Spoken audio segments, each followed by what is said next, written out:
This week I'm going to talk about live video jockeying, and as my final project I have to create an artist statement with a manifesto that kind of reflects on the practices I've used on this course as an artist.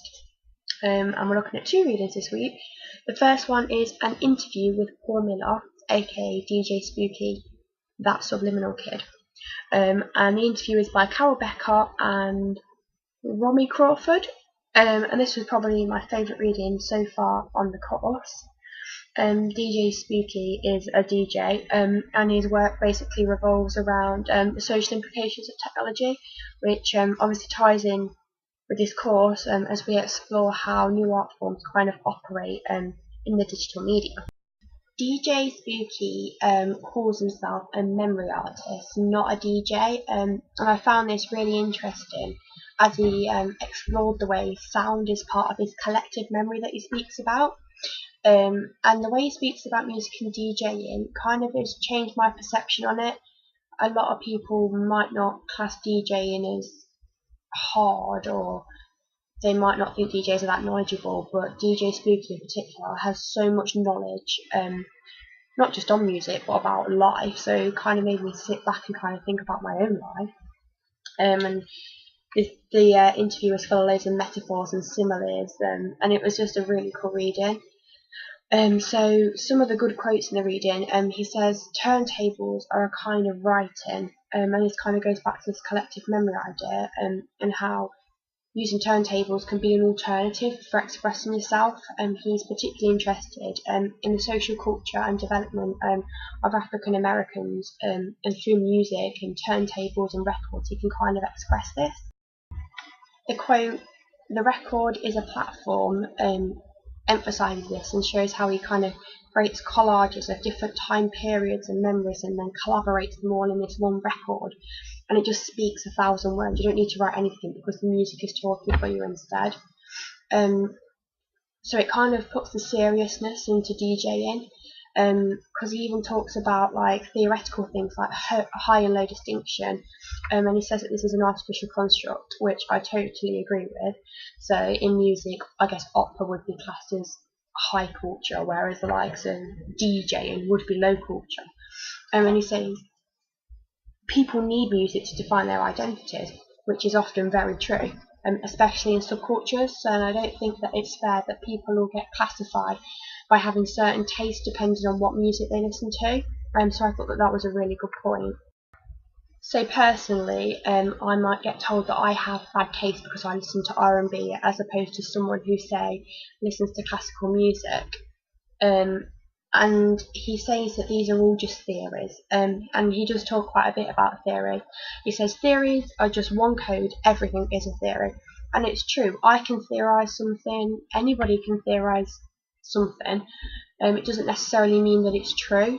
And he goes to talk about how Eminem probably has a theory on how life could be or should be, but that's just his view, that's just one opinion in the whole grand scheme of things. Becca talks to DJ Spooky about hip hop in particular, and he asks for DJ Spooky's opinion on the fact that the art world has kind of been reluctant to discuss hip hop and kind of accept hip hop. And DJ Spooky says, in hip hop, people are building their own narrative structure. They don't really care to engage the conventional art world. And I really love this because I felt like that's me on the whole of this viral video course. I've not really taken into account my audience when I've been creating things. I've just gone in there, I've had a task to do, I've had to play around, I've been creative. Yeah, I have broken things like multiple times, but I've just got stuck in with it really, and I've not cared about what anyone else thinks or what my audience might think about it. You've just got to have a go. And at the end of the reading, DJ Spooky says in order to be successful you need to noodle around, be open, have fresh infusions, and that's what I've aimed to do on the whole of this course, and what hopefully I'll be showing in my final project, that I've just been as creative as possible, and just gone for it really. The second reading I found much harder to kind of understand. This was by DJ Spooky himself, and it's called Loops of Perception, Sampling Memory and a Semantic Web. And as it says in the title, basically it's about sampling a memory. And again, it did kind of make me sit back and actually think about my life in relation to what he was saying, but it's quite poetic and abstract in places, so I did struggle at times to kind of get the gist of what he was saying. Sampling kind of stems from hip hop music, like I spoke about in the other reading. It's basically taking a bit of music, kind of mixing it up a bit, and then reusing it again. And DJ Spooky says, thinking of sampling is like a story you're telling yourself. And I thought that this kind of ties in with my final project, because I'll be taking fragments of my project, kind of mixing them up a bit, adding some voice recorder to it, video blog to it, some tweets to it, then joining it all together. So this reading is kind of going to aid me in the process to make sure I'm on the right track and that I'm doing sampling correctly. DJ Spooky goes on to say, we live in an era where quotation and sampling operate on such a deep level that the archaeology of what can be called knowledge floats in a murky realm between the real and unreal.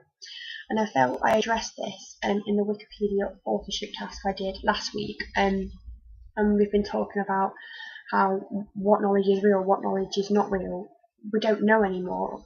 Knowledge gets taken and Chinese whispers plays a part and it gets passed on, but not quite the way it should have done, and it gets remixed and sampled to the degree that we don't know what is true or false anymore.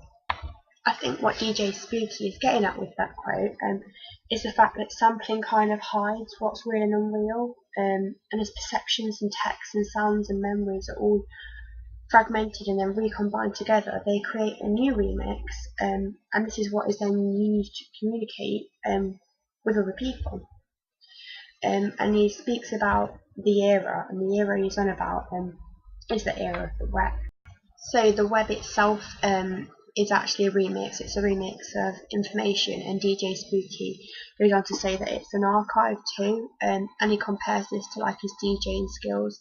It says you're only as good as your archive, so the more mixes and files and records he has, the better he is as a DJ. The more information the internet has, the better it is as therefore accessible information.